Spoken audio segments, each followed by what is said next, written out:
Hotel Hilton تک پہنچنے میں ہمیں زیادہ دیر نہیں لگی تھی۔ ناگراج، گوپال، پنڈت امریش اور بیلا کے ساتھ اس ہوٹل کی تیسری منزل کے ایک سویٹ میں پناہ لیے ہوئے تھا اور آج ہم نے اس پر حملہ کرنے کا پروگرام بنا لیا تھا۔ حال میں بڑی رونق تھی۔ جے پور سے آئی ہوئی رقاصہ فن کا مظاہرہ کر رہی تھی۔ بیرو اور رادھا ایک میز پر بیٹھے تھے۔ میں سمترا کے ساتھ دوسری میز پر بیٹھا تھا۔ کافی پینے کے بعد میں نے بیرو کو اشارہ کیا۔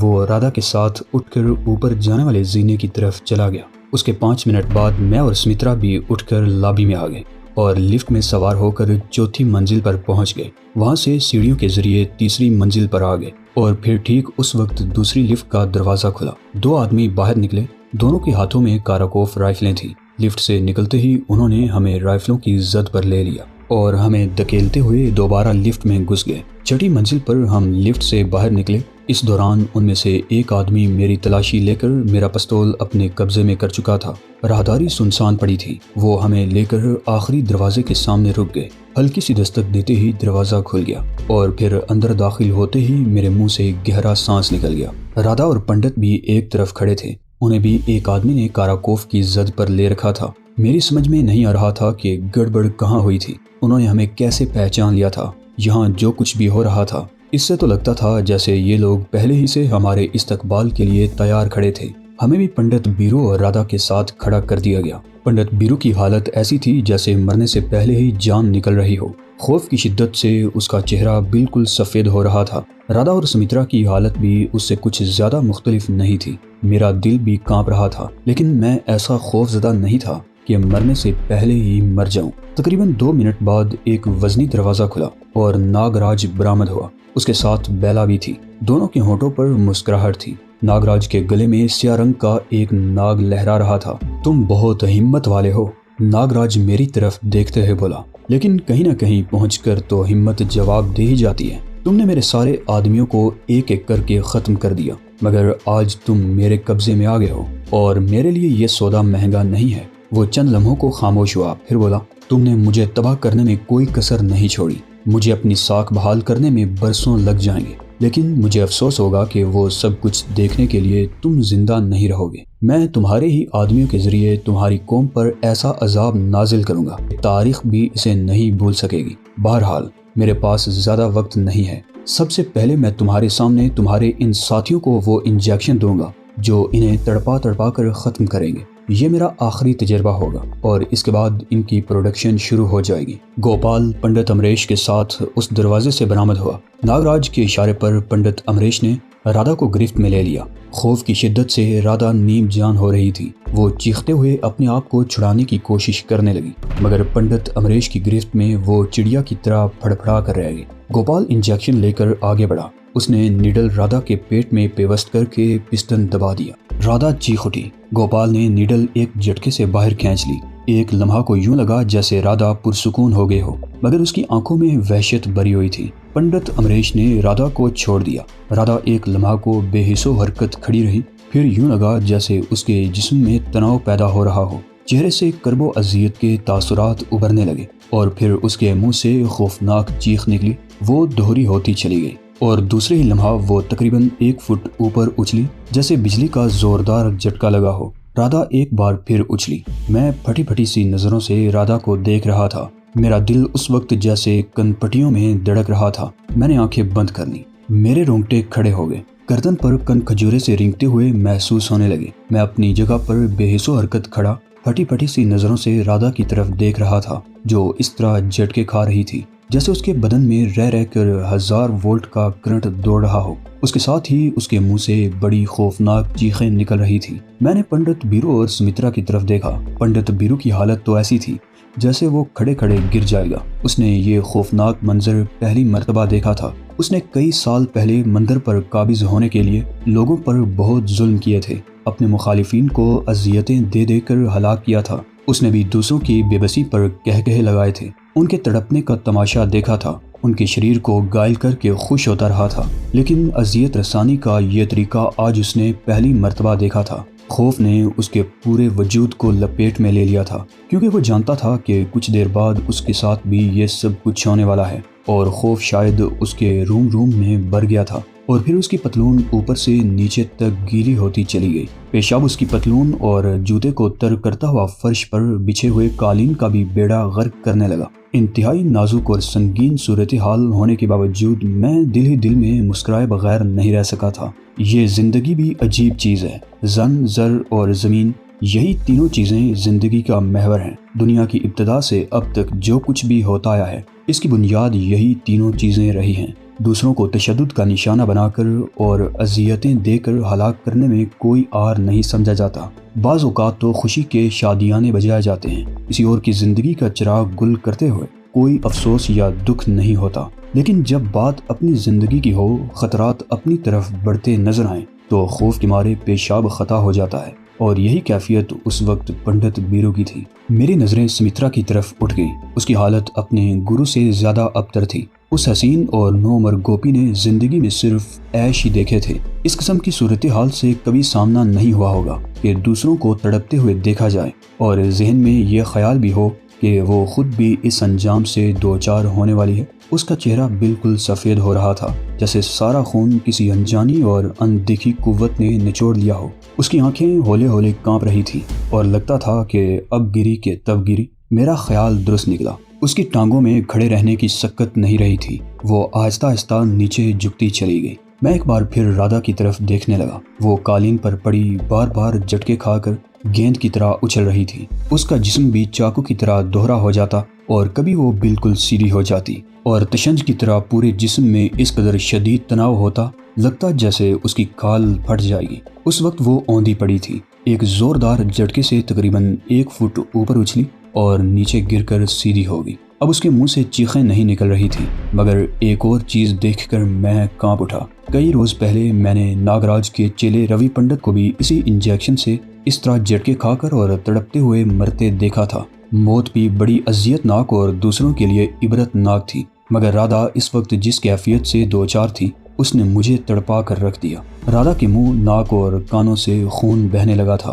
اس کے چہرے پر شدید تناؤ پیدا ہو رہا تھا۔ آنکھیں حلقوں سے ابلی پڑ رہی تھی۔ تڑپنے اور جھٹکے کھانے کے دوران رادھا نے اپنی قمیص بھی پھاڑ دی تھی۔ اس کے سینے کا بیشتر حصہ اور پیٹ برہنہ تھا۔ پورے جسم کی کھال کھینچ رہی تھی اور پھر اس کی کھال چٹکنے لگی اور اس طرح دراڑیں پڑنے لگی جیسے برسوں سے قحط سالی کا شکار بنجر اور خشک زمین چٹک رہی ہو۔ میری مٹھیاں بچ گئیں، دانت کچکچانے لگے۔ ناگراج، میں گن مینوں کی پرواہ کیے بغیر چیختا ہوا اس کی طرف لپکا۔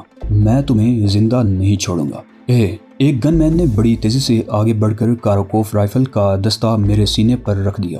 گرو سے دور رہو ورنہ گولیوں سے چھلنی کر دوں گا۔ ضرب خاصی زوردار تھی، یوں لگا جیسے میری کوئی پسلی ٹوٹ گئی ہو۔ میں کراہتا ہوا لڑکھڑا کر رادھا کے اوپر گرا۔ میں دوبارہ اٹھ کر ناگراج کی طرف لپکنا چاہتا تھا کہ اس شخص نے رائفل کی نال میرے سینے پر رکھ دی اور دباؤ ڈالتے ہوئے غرایا، اس طرف کھڑے ہو جاؤ ورنہ۔ اس کی انگلی ٹریگر پر تھی۔ معمولی سا دباؤ میری زندگی کا خاتمہ کر سکتا تھا۔ زندگی ختم ہو گئی تو سب کچھ ختم ہو جائے گا اور کچھ نہیں کر سکوں گا اور ناگراج کو کوئی نہیں روک سکے گا۔ زندگی رہنے کی صورت میں کچھ امید تو ہو سکتی تھی، کوشش تو کی جا سکتی تھی۔ میرے دماغ میں جکھڑ سے چل رہے تھے۔ رادھا کی اذیت ناک موت نے میرے ہوش و حواس پر بجلی سی گرا دی تھی، لیکن گن مین کی جان سے مار دینے کی دھمکی نے جیسے یہ سوچنے کا موقع فراہم کر دیا تھا کہ میرے لیے زندہ رہنا ضروری تھا۔ اس طرح کم از کم آخری لمحوں تک میں کوئی جدوجہد تو کر سکتا تھا۔ وہ امید کا بہت نازک سا تار تھا جسے میں نے تھام لیا۔ گن مین ایک بار پھر غرایا اور میں اٹھ کر سمترا کے قریب کھڑا ہو گیا، جو ابھی تک فرش پر بیٹھی ہوئی تھی۔ اس کے جسم پر لرزہ سا طاری تھا اور مجھے حیرت تھی کہ وہ ابھی تک بے ہوش کیوں نہیں ہوئی تھی۔ میری مٹھیاں اب بھی بھینچی ہوئی تھیں، دانت کچکچا رہے تھے۔ میں نے ایک بار پھر رادھا کی طرف دیکھا۔ چہرے پر کھنچاؤ کی وجہ سے نقش کسی حد تک بگڑ گئے تھے۔ آنکھیں باہر کو نکلی ہوئی سی لگ رہی تھی۔ اس کے بدن پر پڑنے والی دراڑوں سے خون رسنے لگا تھا۔ میری آنکھوں میں خون اتر آیا۔ میری مٹھیاں اس سختی سے بھینچی ہوئی تھی کہ انگلیوں کے جوڑ بالکل سفید پڑ گئے۔ میں جس طرح غصہ برداشت کر رہا تھا وہ کچھ میں ہی جانتا تھا۔ ناگراج، میں اس کی طرف دیکھ کر چیخا، تم ذہن میں رکھ لو تمہاری زندگی کے دن پورے ہو چکے ہیں۔ میں نے جس طرح رادھا کو تڑپتے ہوئے دیکھا ہے، تمہیں اس سے زیادہ تڑپا کر ماروں گا۔ تم موت مانگو گے مگر تمہاری موت اتنی آسان نہیں ہونے دوں گا۔ اپنی زبان پر قابو رکھ بالغ، کہیں ایسا نہ ہو ہمارا مستق گھوم جائے اور ہم تمہیں وقت سے پہلے نرک میں پہنچا دیں، ناگراج نے کہا۔ اس کی آنکھوں سے قہر برس رہا تھا۔ وہ ایک ہاتھ سے گلے میں لٹکے ہوئے سیاہ ناگ کو مسلسل سہلا رہا تھا۔ ہمارے ایک اشارے پر تمہارے جیون کا انت ہو سکتا ہے، مگر ہم تم کو ایسا نہیں ہونے دیں گے۔ تمہاری موت اس سے بھی زیادہ خوفناک ہوگی۔ اس نے رادھا کی لاش کی طرف اشارہ کیا۔ ویسے آج ہم بہت خوش ہیں۔ اس روز تم نے اس انجیکشن سے روی پنڈت کو بھی مرتے ہوئے دیکھا تھا اور آج اس رنڈی کو بھی مرتے ہوئے دیکھ لیا۔ کتنا فرق ہے دونوں کی موت میں۔ روی پنڈت تو بیچارہ بڑے آرام سے مر گیا تھا، مگر اس کی موت سے مزہ آ گیا۔ ہم بہت خوش ہوا ہوں۔ ہمارا آخری تجربہ کامیاب ہوا۔ اب دنیا کی کوئی طاقت ہم کو آگے بڑھنے سے نہیں روک سکتی۔ تمہارے شہروں میں سڑکوں پر ایسے مناظر جگہ جگہ نظر آئیں گے۔ لوگ اس طرح تڑپتے اور اپنا خون بہاتے رہیں گے اور دنیا کا کوئی ڈاکٹر ان کی مدد نہیں کر سکے گا۔ ابھی تو ہم بھی اس کا علاج دریافت نہیں کر سکا ہوں اور ہم اس کی ضرورت بھی نہیں سمجھتا ہوں، مگر میں تمہارے دماغ کا علاج ضرور کروں گا۔ میں نے کہا، تم انسانیت کے دشمن ہو۔ تم نے کبھی یہ نہیں سوچا کل کو یہی سب کچھ تمہاری قوم کے ساتھ بھی ہو سکتا ہے؟ تم بے گناہوں کی زندگی سے کھیل رہے ہو۔ اگر تمہیں اپنے آپ پر اتنا ہی بھروسہ ہے تو اپنے چیلوں سے کہو کہ رائفلیں ہٹا لیں۔ میں 1 منٹ میں تمہارا مستق درست کر دوں گا۔ اب ہم تمہاری بات کا برا نہیں مانا ہوں، ناگراج نے کہا۔ مرنے والا ہر شخص ایسی ہی باتیں کرتا ہے۔ تم بھی مرنے والے ہو، لیکن پہلے میں تمہیں ان دونوں کا تماشا دکھاؤں گا، اس کے بعد تمہاری باری آئے گی۔ وہ چند لمحوں کو خاموش ہوا، پھر پنڈت بیرو کی طرف دیکھتے ہوئے بولا، تو نے تو خوب روپ بدلا بیرو۔ پہلے تو ہم واقعی نہیں پہچان سکا تھا، مگر تمہارے الٹے ہاتھ کی چھویں انگلی نے تمہارا برم کھول دیا۔ ناگراج کی اس بات پر میں چونک گیا۔ پہلی مرتبہ پنڈت بیرو سے میری ملاقات ہوئی تھی تو اس وقت میں نے اس کے بائیں ہاتھ میں چھٹی انگلی دیکھی تھی جو بہت چھوٹی تھی اور 5ویں انگلی کے ساتھ جڑی ہوئی تھی۔ اس کے بعد میں نے اس پر کبھی توجہ نہیں دی تھی۔ ناگراج نے اس کی یہ چھٹی انگلی پتہ نہیں کب دیکھی ہوگی، لیکن اس چھوٹی سی انگلی نے اسے پہچان لیا تھا۔ ہم تو سمجھا تھا کہ تم بھی مندر کی آگ میں جل کر بسم ہو گئے تھے، مگر تم زندہ سلامت ہمارے سامنے کھڑا ہے، اور وہ بھی فرنگی بن کر۔ تم جانتے ہو ہم اپنے دشمن کو معاف نہیں کرتا ہوں۔ تم بچ گئے، اس کا مطلب ہے تم وہاں سے ساری دولت بھی نکال لے گئے تھے۔ تم مرے گا، مگر پہلے وہ ساری دولت ہمارے کو دے گا۔ ہم جانتا ہوں اس مندر میں بہت دولت تھی، سونے کی کئی مورتیاں تھیں جو ہم تم سے لوں گا۔ پنڈت بیرو اس سے پہلے تھر تھر کانپ رہا تھا، لیکن میری بے باکی اور بے خوفی دیکھ کر اس نے بھی حوصلہ پکڑا اور اپنے آپ پر قابو پا کر ناگراج کی طرف دیکھتے ہوئے بولا، ناگراج، تمہارا وقت اب ختم ہو چکا ہے۔ لوگ تمہارے خلاف ہو چکے ہیں، سرکار بھی تمہارے خلاف ہو چکی ہے۔ میری موت پر نہ تو لوگ خاموش ہوں گے اور نہ سرکار۔ تم بچ نہیں سکو گے، تمہیں اپنے کرموں کی سزا ضرور ملے گی۔ تمہاری لاش دیکھ کر بھی کوئی وشواس نہیں کرے گا کہ تم پنڈت بیرو ہو۔ مجھے اچنبھا ہے تم نے برہمنوں کی گدی کیسے سنبھال لی۔ برہمن تو تم بھی نہیں ہو، تم بھی نیچ جاتی کے ہو، موچی کے بیٹے جو لوگوں کے جوتے گانٹتے گانٹتے پنڈت ناگراج بن گئے۔ تم جیسے بہروپیوں نے ہی دھرم کو نشٹ کر رکھا ہے۔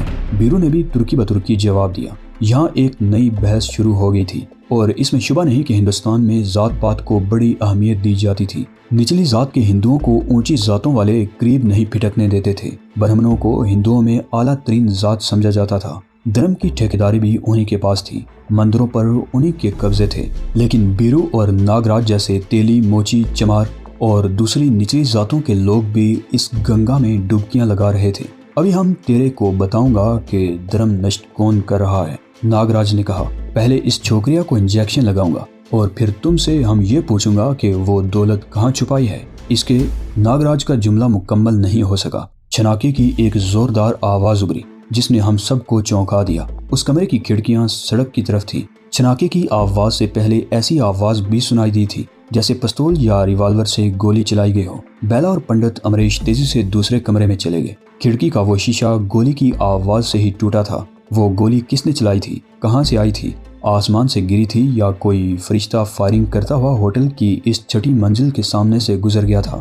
بہرحال قسمت نے مجھے ایک موقع فراہم کر دیا تھا۔ چھناکے کی آواز سے سبھی اس طرف متوجہ ہو گئے تھے۔ شیشے کا ایک ٹکڑا اس گن مین کے ہاتھ پر لگا تھا جو کھڑکی کے قریب کھڑا تھا۔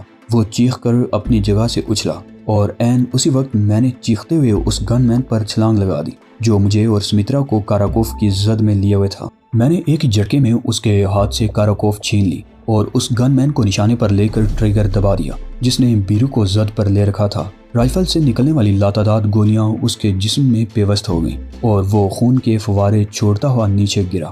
میں نے رائفل کا رخ تیسرے گن مین کی طرف کر دیا جس کے ہاتھ پر شیشے کا ٹکڑا لگا تھا، وہ بھی آن کی آن میں ڈیر ہو گیا۔ رائفل اس کے ہاتھ سے نکل کر کھڑکی سے باہر جا گری۔ ناگراج واقعی بہت چالاک آدمی تھا۔ اس نے غالباً 1 سیکنڈ کے 1000ویں حصے میں صورتحال کا اندازہ لگا کر اس دروازے کی طرف چھلانگ لگا دی جہاں سے پہلے وہ برآمد ہوا تھا۔ اس نے اندر گھستے ہی دروازہ بند کر لیا۔ دوسرے گن مین کی رائفل ایک طرف گری ہوئی تھی۔ گوپال نے بھی پہلے ناگراج کے پیچھے چھلانگ لگانے کی کوشش کی تھی مگر ناگراج دروازہ بند کر چکا تھا۔ سرنج ابھی تک گوپال کے ہاتھ میں تھی جسے اس نے ایک طرف پھینک دیا اور قالین پر پڑی ہوئی گن کی طرف چھلانگ لگا دی، مگر اسی لمحے پنڈت بیرو بھی جیسے ہوش میں آ گیا۔ اس نے بڑی تیزی سے آگے بڑھ کر گوپال کی کھوپڑی پر ٹھوک کر رسید کر دی۔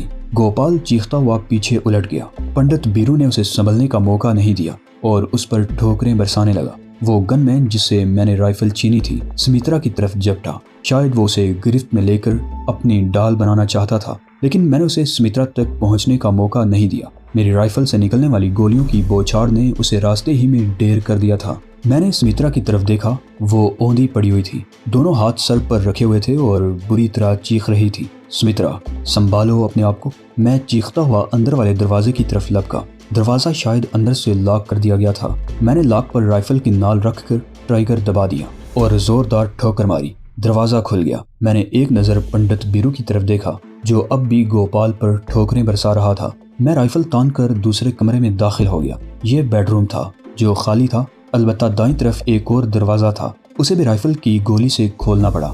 دوسری طرف سٹنگ روم تھا اور سامنے ہی راہداری کی طرف کھلنے والا دروازہ تھا۔ یہ دروازہ چوپٹ کھلا ہوا تھا۔ میں نے اس کمرے سے نکل کر راہداری میں ادھر ادھر دیکھا۔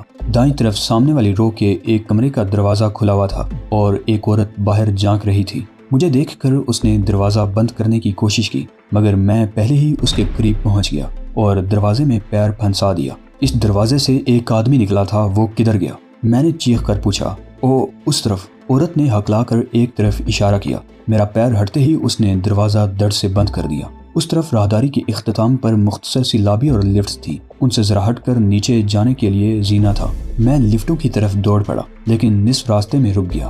راہداری میں ایک سیاہ ناگ رینگتا ہوا بڑی تیزی سے ایک کمرے کے دروازے کی طرف جا رہا تھا۔ یہ وہی ناگ تھا جو کچھ دیر پہلے تک ناگراج کے گلے کا ہار بنا ہوا تھا۔ دوڑتے ہوئے شاید یہ سانپ گر گیا تھا۔ ناگراج نے اپنے آدمیوں کی پرواہ نہیں کی تھی، انہیں چھوڑ کر بھاگ نکلا تھا۔ سانپ کی اسے کیا پرواہ ہو سکتی تھی؟ میں نے رائفل کا رخ نیچے کی طرف کر کے ٹریگر دبا دیا۔ سانپ کے پر خچے اڑ گئے۔ میں دوڑتا ہوا لفٹ کے قریب پہنچ گیا۔ اوپر روشن نمبر بتا رہے تھے کہ ایک لفٹ نیچے جا رہی تھی اور دوسری اوپر آ رہی تھی، اور اتفاق سے اس وقت دونوں دروازوں پر 2 کے ہندسے روشن تھے۔ میں نے زینے پر آ کر دیکھا، زینہ بھی سنسان تھا۔ مجھے اندازہ لگانے میں دشواری پیش نہیں آئی کہ ناگراج لفٹ کے ذریعے نیچے جا چکا تھا۔ اسے روکنے کا کوئی ذریعہ نہیں تھا، البتہ نیچے پہنچ کر وہ ہمارے لیے مسئلہ پیدا کر سکتا تھا۔ میں نے کمرے کی طرف دوڑ لگا دی۔ جب میں کمرے میں پہنچا تو ایک سنسنی خیز منظر میرے سامنے تھا۔ پنڈت بیرو نے گوپال کو دونوں ہاتھوں پر سر سے اوپر اٹھا رکھا تھا۔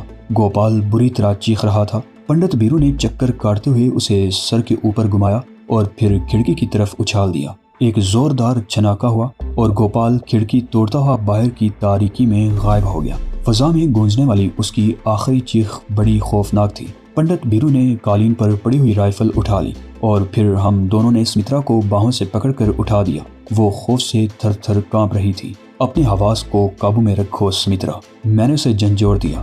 ناگراج بھاگ گیا ہے، ہمیں بھی فوراً یہاں سے نکلنا ہے۔ پنڈت بیرو نے سمترا کو سنبھال لیا۔ میں نے سمترا کا ہاتھ چھوڑ دیا اور رادھا کی لاش پر جھک گیا۔ رادھا نے ایک مرتبہ کہا تھا کہ وہ اپنا جیون دے دے گی مگر میرے وشواس کو دھوکہ نہیں دے گی۔ اس نے اپنا وعدہ پورا کر دیا تھا۔ میں نے اس کی پیشانی پر بوسہ دیا اور اٹھ کر کھڑا ہو گیا۔ کمرے سے باہر نکلتے ہوئے بھی میں نے مڑ کر رادھا کی لاش کی طرف دیکھا اور پھر ہم تینوں لفٹ کی طرف دوڑنے لگے۔ اوپر آنے والی لفٹ کی پلیٹ پر 5 کا ہندسہ روشن تھا اور پھر اس وقت 6 کا ہندسہ روشن ہو گیا۔ لفٹ کا دروازہ کسی بھی وقت کھل سکتا تھا